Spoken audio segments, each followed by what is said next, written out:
就是美国一直以来啊都是一种权贵治国，对吧？这个思路我们理解啊，就是其实它整个就是继承的西欧的这种封建制的历史和传统，那一直就是封建中原主这些贵族们才是真正的国家的主人啊，他们的这个 king 或者是国王或轴心，实际上只是一个带领大家出去一起干点打家劫舍、团结一致的事情的这么的一个角色，但是他手里并不掌握这些所有的藩主或者是城邦主人的财富、领地以及军队，是吧？所以呢，在美国是和在欧洲。权贵和贵族是一个很重要的一个政治传统，大家可以理解一下，就跟两晋差不多。这个是不是在冤枉他们啊？这个确实是这个样子。你包括说，你看他们的政治几乎都快要世袭了，对吧？就算不世袭，家族之间也是有着千丝万缕的联系的，跟我们其实很大的不一样，对吧？其实上不是说我们就没有不同的阶层，而是说呢，我们啊自古以来最高权力就王权吧，它强大的时候是一定要反权贵的。一定要限制豪强的，对吧？无论是这个外戚呀，还是这个宦官啊，就包括之前的门阀呀，都是要限制的。为什么限制它呢？因为它兼并，对吧？它兼并会带来一个什么效果呢？会导致王权对于赋税、田赋和兵源的流失，因为都被它聚拢了，你又收不上来这些佃农的田税，这佃农都是租给这个领主的嘛，那这钱都交到权贵手里了。然后呢，又没有办法进行这个征兵，因为他们很多会自卖为奴，就卖给这些权贵当奴隶，你又收不来这个人，又收不来钱，所以只要我们自古王权强大的时候，开始走向盛世的时候，是一定会打击权贵的，至今如此，就是为了防止垄断。但是呢，美国他不是这么想的，他是觉得呢，你这个国家一定是有权贵的，而且一定是控制在权贵手里头了，所以呢，他的 G2 呢想的不是说把他的好的东西拿出来跟我们一起分享啊，让全世界人民这个对我们好一点，而是说呢，希望他的贵族那0.1%的财富者带上我们的0.1%的财富者一起奴役这17亿的中美民众，这才是 G2 的真实的意思。所以大家要明白啊 ，G2 不是什么好事儿，也可以说就希望我们也过上美国人民的好日子啊，什么违禁品泛滥啦，医疗特别贵啦，教育也特别不平等啦，哎，种种乱象吧。就是他觉得他的民众这么过没关系，但在我们这儿其实是不行的，大家是明白这一点的，对吧？我们真正的历史呢，这个我在内部里面会分析的更详细，这里简单的给大家梳理一下，看对大家有没有启发哈。就是首先，我们自古以来每次出现巨大的动荡乱世之前，都会出现严重的土地兼并，而土地兼并和现在的资本垄断，大家看一下，本质是一模一样的，并没有区别，都是追求这个自由经济带来的可以无限的快速的扩张嘛，然后以占有更多的生产资料为目的，对吧？那很多人都会觉得说，那中国古代是小农经济啊，哪里来的自由经济啊？这一点是有误解的。这个大家如果愿意去博物馆的话，可以这个去看一下，无论是像红山遗址啊，包括晚一点的二里头遗址啊，包括再近现一点的到了商中晚期的这个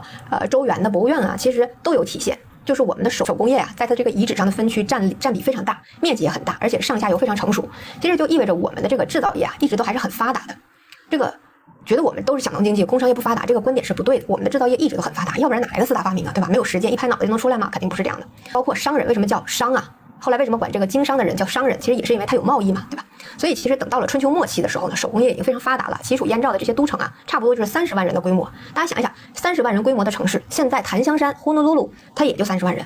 没有手工业，大家用啥？大家穿啥？对吧？所以其实能撑起这么大的人口的国家，我们的手工业和商业，它一定是发展的不错的。但在历史上呢，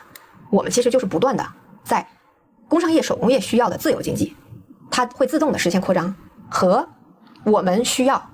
稳定社会繁荣发展期的这个反兼并的过程，它就是不断权衡的，就是要效率还是要公平。其实同样啊，西方它其实进入到了1、2战之后，它也做了这个反思，它不断的追求效率嘛，就是包括说这个洛克一直强调的自由经济啊，就是这个自由主义极其高尚啊，包括亚当斯密，最好政府就消失，对吧？这个是最好的经济，但事实上导致了极严重的问题，就是不断的追求效率的过程中积累了非常多的风险。所以呢，到了这个1战之后、2战之前的时候，这个凯恩斯主义开始兴起，其实就是两方的人都开始去意识到了哦，无论是效率的公平还是公平的效率都是重要的。而我们实际上接下来每次要进入盛世之前，我们的选择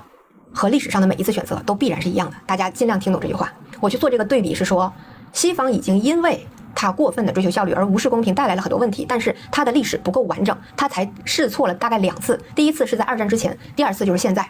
他还没有真正的能从自己的错误中反思，并提取出来更优质的制度文明。但我们其实经历过周的分裂、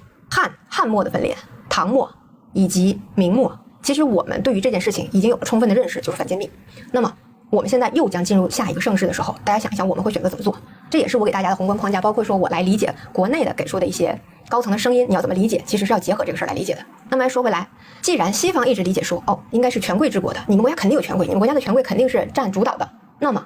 其实他就会想说，那什么人才会让自己的孩子来留学呢？权贵吧，对吧？或者是说，至少留学生里面大量应该是权贵的后代，那么就意味着说，这是你家族的这些权贵家族的接班人，不就是你国家的接班人吗？那这些接班人多重要啊！我要是不让他来读书，国内的权贵岂不是要施压？这个事儿在其他国家真的就是这样发生的。大家想一想，这个哈佛的蒋小姐，她的那位校友，之前蒙古国的前任的总理，就是这样一步步被扶上台的，对吧？你说如果让他这样的苗子不让去美国读书了，他的家族是不是会有话语权啊？但是在我们会吗？我们会觉得有什么大病吧？这个书非得找你读不可吗？而且本质上来说，对我们而言，谁会冒着整个家族的风险就去为这么一件事施压呢？是不是？所以就是你看，两方从头到尾，如果说我们还可以从他的历史上去理解他，因为他完全欠缺我们的历史，不管是长度还是整个的性质，他都一直无法理解我们，这就导致了他所有的政令逻辑对我们的经济推演都有一种灵机一动的美，就是这种灵机一动都不如不动的这种脑子，真的是很让人赞叹的。所以啊，他的这种经常有一些莫名其妙的这种做法，和他们30年这些智库啊，30年、40年如一日的唱衰我们，也是一脉相承的。他除了真的是坏啊，想要动摇你的信心，也有一部分是真的不理解。因为呢，很多事情按照我们的这个发展方法，比如说不大规模的给福利，甚至有的时候会控制福利，其实啊，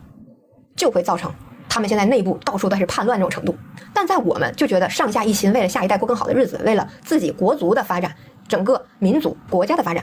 是值得的，是应该的，是题中之义。但是对于他们来说是不太成立的，所以他不知道你为什么会追赶，他也不知道你为什么不失败，他也不明白你怎么就不崩溃。